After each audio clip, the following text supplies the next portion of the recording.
Hello, everyone. You're watching Cameo Cares, and you're here for the iconic characters panel. Montel Williams is having a little bit of technical difficulty right now, so I'll be kind of getting this started until he's absolutely ready to join. I was just telling these fellas that for me, this is a really great panel for me to be doing because I've watched all three of these people growing up, whether it be Star Trek or Ghostbusters or Batman. I've literally watched every single one of these shows, so this is very exciting. And I might be a little bit because I'm kind of talking to these individuals both as a fan and as the potential host here. But thank you guys for joining us for a good cause today. Sure, happy to be here. Yeah, Glad to be here.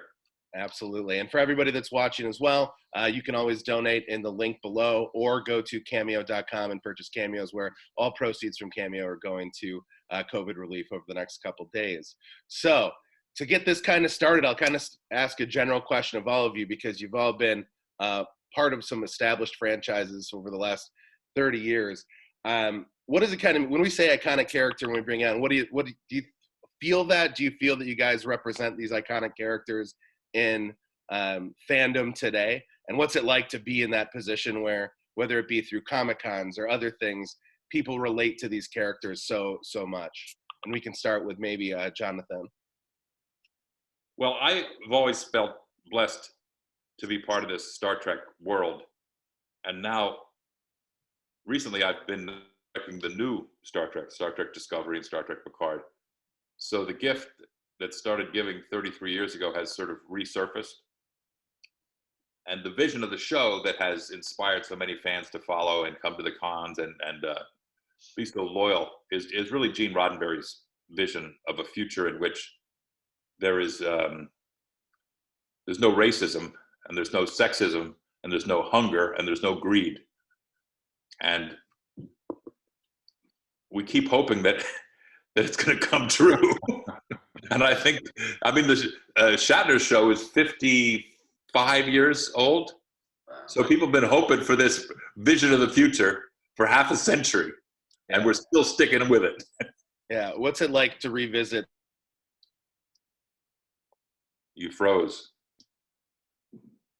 You froze Say up. again, you froze up. Didn't hear that question. Oh, I said, what was it like to revisit that character after a hiatus like that? Oh, it was like putting on old shoes. It was great. I had directed a couple of the episodes, and Patrick was on fire. So I was a nervous wreck because I hadn't acted in about a dozen years. And Marina, who plays my wife, who plays Counselor Troy, she had just closed in a play on the West End. So she also was on fire. So I had a great fear that I was going to get buried by my buddies, but it worked out okay. Awesome. What about you, Ernie? You're also maybe potentially revisiting a character, but have been part of the Ghostbusters franchise since the inception. What's it like to have, and especially the Ghostbusters? I was one that actually had a proton pack at one point in my life too. So what's it like to be in that position and have those fans that follow you along for however long? Yeah, no, it's great. We're in, I think, 35th year. Winston character. When you make the movie, you don't realize that 35 years later, you'd still, fans would still love it. I love the fact that it crosses generations. Parents introduce their children, and it's great to be a part of that. And I'm very, very, very thankful. I was thinking, hearing Jonathan talk about Star Trek. I auditioned for one of the Star Treks, and in the middle of my audition, they said, "Could you just do it sexier?" And apparently, wasn't sexy enough because I didn't get the part. But I always think about that when I see the show. It's great. It's great that fans love the Ghostbusters. We just finished the new movie. I don't think it's a secret now that the guys are back, and give any more information than that. But it was pushed because of the coronavirus until next February. But it's really excited about it. Very good. Looks like we had Montel join us. Yes. Montel, are you good to go? Not yet. No audio. Yeah. Hello. Well, we'll just kind of keep keep the train moving until we can hear Montel it's going. But that's awesome. Now, Kevin, what about you? You're in a little bit different position, is that your face hasn't typically been on the screen as the voice of Batman, but have been in through so many different iterations of the animated series. And your people your fans connect to you the same way, regardless of if you were being Christian Bale or the voice itself. What's it been like, especially kind of like becoming the Batman for so many fans? Well, what's weird about my experience is, as you say, it was the voice, and it was a totally anonymous job for a long time, and then gradually, because of the internet, people could Google anybody, and people started recognizing me. And I live in New York, and so on the subway, people would go, aren't you Batman? But you started as just a job, and I'm sure Ernie and Jonathan would say the same thing. It just starts as a job. You don't know how long it's going to last. You don't know how many days it's going to be. You don't know how big it's going to be. And then Batman, the animated series, became The Adventures of Batman and Robin, and that became the Justice League, and that became Batman and Beyond, and then the movies. And then suddenly you've done 28 years of this. It snowballs. And now I go to Comic-Cons and I meet people who talk about these difficult childhoods they had and how important the character was for them, as an escape, as a safe place, as a teacher. And you realize how many lives you touched, and you're just a schmangy actor. You don't see yourself as having that kind of role in people's lives. And it's amazing. It's amazing to hear those stories at the Comic-Cons. When this is kind of a question for everybody, when in your careers did you just kind of figure out that, you said like there was a point for you, Kevin, where people started recognizing you on the subway, even though your face wasn't there. But for everybody else, like, when was that moment where you realized this wasn't just a character you guys were playing, but something that's kind of probably going to resonate with people for generations? For me, I think when the movie came out in '84, it came out #1 at the box office, and there was a lot of excitement. I expected it would die off after 3-4 months, but it just kept going to the point where it was 10 years and people were still excited about it, and 15 years and 20 years. And then I'm like, my God, now it's 35 years. And I can still be on the street and somebody will yell, "Who you gonna call?" or talk about a big Twinkie, and I'm sort of humbled by that, and really, so it just kind of never went away. Now, do you answer Ghostbusters 100% of the time, or do you just let them say who you're gonna call? Well, I like to try to act like I never heard it before, like, oh, but I'm not sure it's convincing. That's okay. You're a generous man, Ernie. I want to be surprised by it, even though I'm not. But I had I recognized. It was after we'd been on for a couple of years, and I was going to put some mail early in the morning on the way to the studio. It was like 5 o'clock. It was dark, and I was going to the Hollywood post office just to drop some bills in the mailbox. And it was dark, and there was no one around. And I go walking across the parking lot, and I hear, "Hey, buddy, you got $1?" And I realized that this pile of junk on the side of the parking lot was a person underneath. There was a homeless guy. And I said, "No, I'm sorry. All I have is my mail." And he went, "Oh, my God, you're Kevin Conroy." And I thought, did he see my mail? Did he read my name? Is this an actor I know? Is this how bad it's going to get? I'm thinking, how does this guy know who I am? I said, "Yeah." And he says, "You're Batman." And I said, "How do you know that?" He said, "Everybody knows who's Batman." And I said, "No, everyone does not know who's Batman." He said, "Oh, come on, just say it, just say it, just say it, just say it. You know what I want you to say? I am vengeance." So I'm standing there at 5 in the morning in the dark in a parking lot in Hollywood. And I'm going, "I am vengeance." He goes, "Come on, you know the next line. I am the night." I said, "Oh, Batman." I went, "I am Batman." And you hear from the distance some guy say, "Shut up. It's 5 o'clock in the morning, Batman."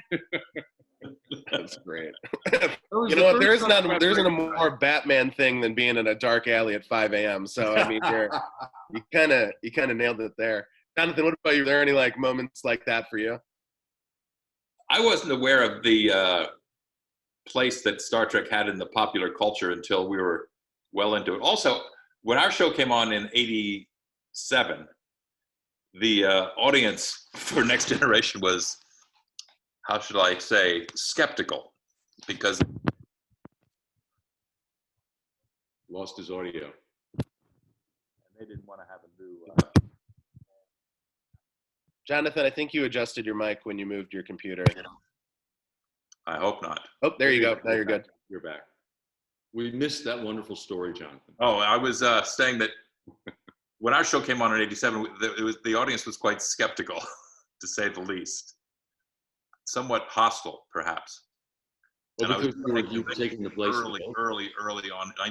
Right after the show had aired, a couple months after the show had aired, and I was in the dealer's room where they sell the action figures, the younger, thinner version of all of us. Uh-huh. And I was standing at the table, not knowing what I was about to get into, and the action figures they had like a Geordie LaForge was $35, and they had a limited die lot Data for $50, and then Captain Picard was $75, and there was a sign at the end of the table. It said, "Buy any action figure, get Riker free." Really? That's a true story. So it was a bumpy start. Yeah, so that took a little bit, but people obviously, those things are probably worth significant funds today. I think you could have gotten it for free 30 years ago. As far as I don't know if Kevin remembers, we were doing Con in Ireland. Yeah, of course. I walked up to him and said, "I am the afternoon."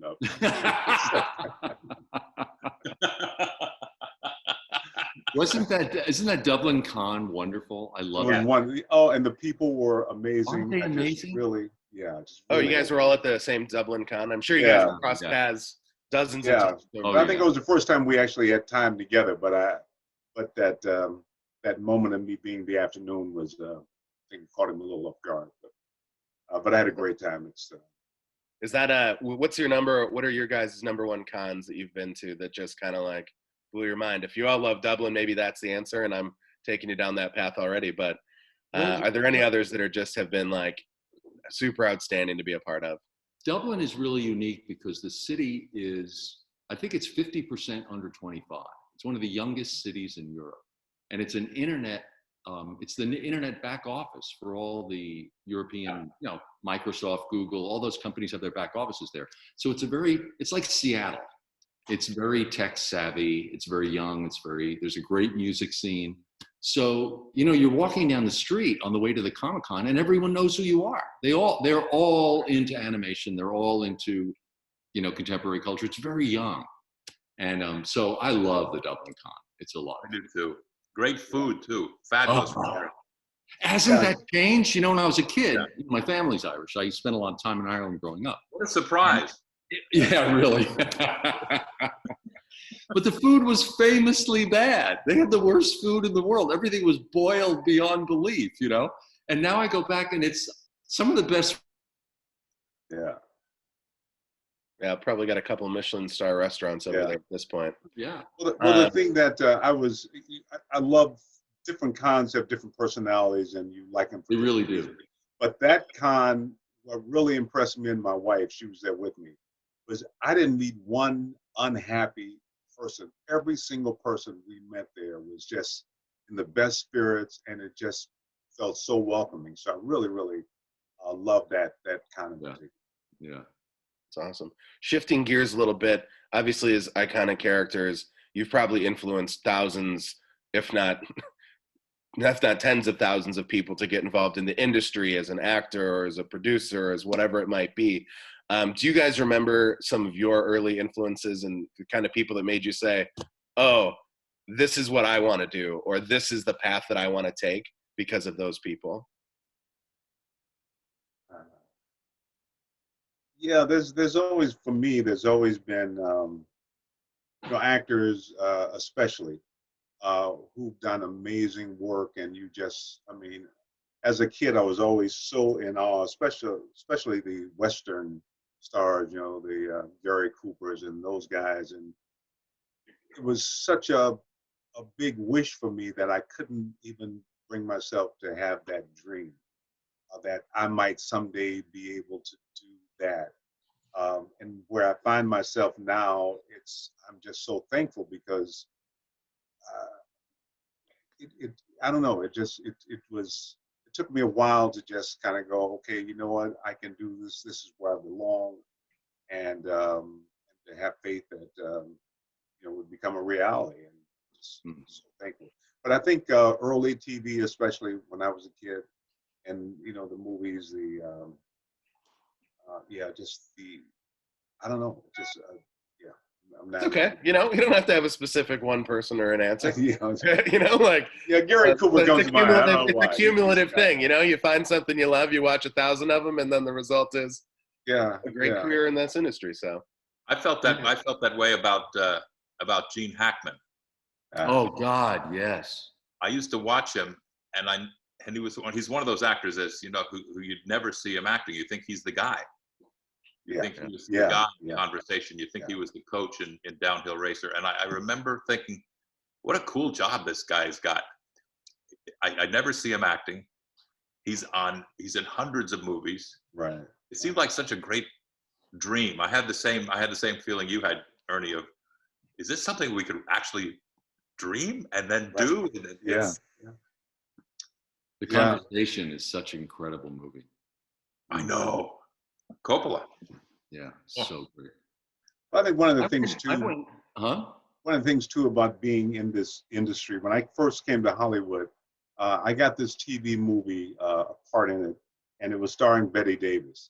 And so the scene I had with her, I mean, these people who you just grow up watching, and I did a movie called The Jazz Singer with Laurence Olivier, and just you look over the years and the people that just to get a chance to meet, but to also have a moment in the scene, or it was just, and I'm always impressed. Hold on. I got to pick up those two names that just dropped on the floor. Really? Well, let's keep that going. Do you guys have anybody like that you worked with, Kevin and Jonathan, that like also gave you that type of wow moment, or that memorable moment? I went to Juilliard. I was very young to go to Juilliard, and it was a time. It was in '73, so my classmates were people like Robin Williams and Kelsey Grammer and Frances Conroy and Harriet Harris. I mean, it was an amazing class at Juilliard.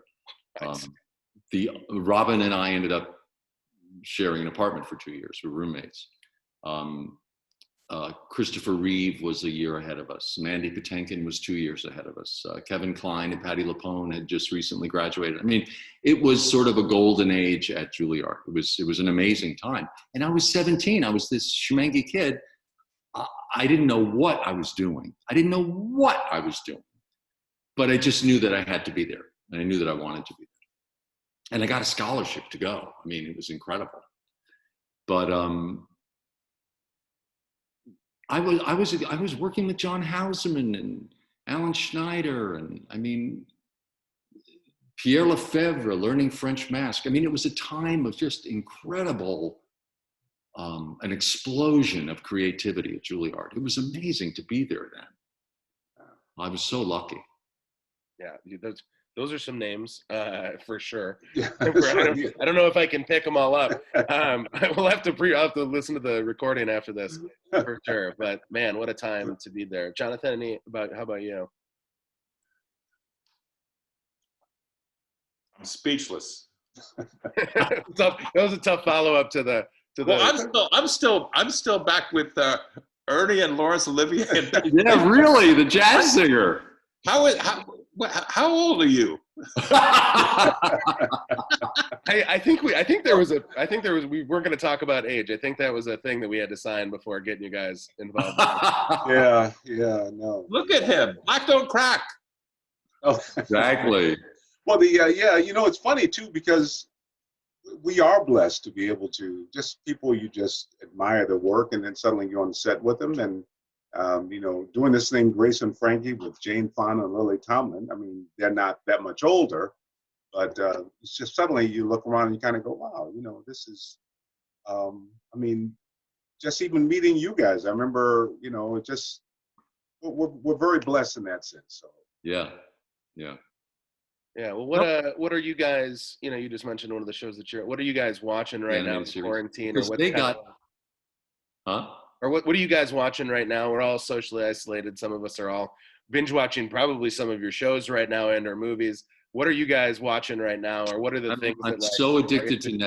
Netflix. I'm so addicted to Netflix. I am seeing everything on Netflix. It's And unbelievable. everything and anything. Everything in any language. I mean, yeah, any yeah, you got some great shows. great. I thought this would be a time for me to review my career. And so get out some of my shows and take a look. I couldn't do it. First off, the kids didn't want to deal with it, but I just could not. It just felt so indulgent, so I never got to that. But yeah, some great shows. I saw Unorthodox. I liked Unorthodox. Yeah, it was very, very interesting, and it's just some great shows out there now. TV. Have you watched The New Pope? The movie. Or No. was it a miniseries? Yeah, miniseries. It was a miniseries. Yeah, we did watch it. Yeah, it's great. It's great. Have you watched The Sinner? No, I haven't seen it. That's pretty deep. Really? Wow.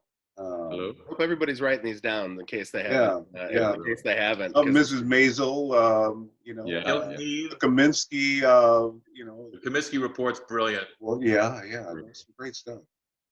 There's a great Japanese English mystery called Duty Honor or something like that. It's a great mystery. Oh, is it on Netflix or? It's either Netflix or Apple Prime. It's either Netflix or Prime. Right. Those Going are on the my two. list. Yeah, you got a good list there. So I guess this is kind of a final. We're kind of running up on time, so unfortunately we started a little late with Montel's technical issues. Is there like one fan question that each of you get, at some of these cons that like, potentially some of the audience would like to maybe hear again or haven't heard before that maybe you get repeated? Like, is there one question that someone always comes up, or dozens of people have come up and asked you over the last couple of years that that you always have to answer? Like, what are those questions for each of you guys? What is Patrick Stewart really like? What is Patrick Stewart really like? Hello? Hello? Jonathan? Yep, we heard. Hello? Really Say talented. it again. You froze up a bit. We got brilliant and talented. I know that.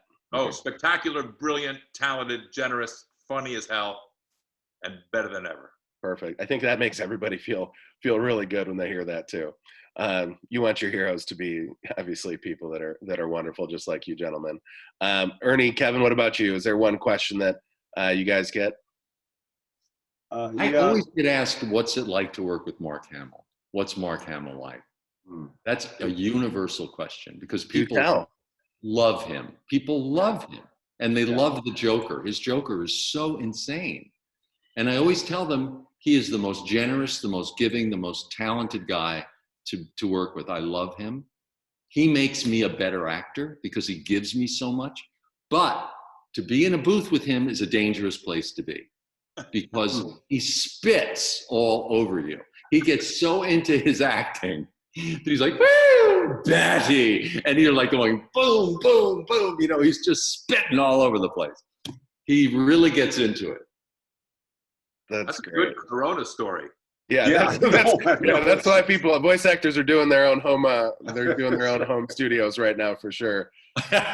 No, sure. Yeah, no. And of course, I get Bill Murray. People always want to know about Bill Murray. Is he as crazy as they think he is? And I love Bill Murray. So it's. But how big is a Marshmallow Man? Kind of, disappointed that. The weirdest thing I used to get was the Congo. People thought the gorillas were real. Of course they weren't. Oh man, the Congo. Yeah, that movie. They thought the gorilla actually talked, and it's funny how some of this stuff people really believe it's really happening. It's always surprising. Yeah, that's the movie magic. Well, gentlemen, it has honestly been an absolute pleasure, and I really could do this for hours. Unfortunately, we have other things coming back to back, and obviously got a little something of everybody today. Just trying to make sure that we're bringing awareness to the causes that we're trying to raise money for. So once again, thank you so much for joining us today for the Iconic Characters panel. I know that you made a lot of really nice compliments to some of your co-stars, but from where I'm sitting, you guys have all those same traits yourselves.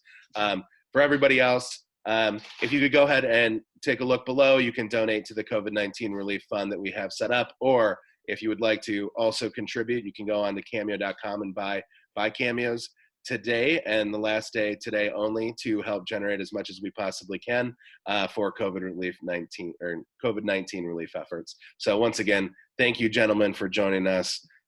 You guys are iconic characters for a reason and iconic people. Thank you so much for participating. And everybody, in, Kyle. Good job. Thank you. Very good job. And I just want to say thanks to all the guys who reached out through Cameo. It's a blessing to be able to do this. Yeah. Take care, look, everybody. these gentlemen, they're amazing.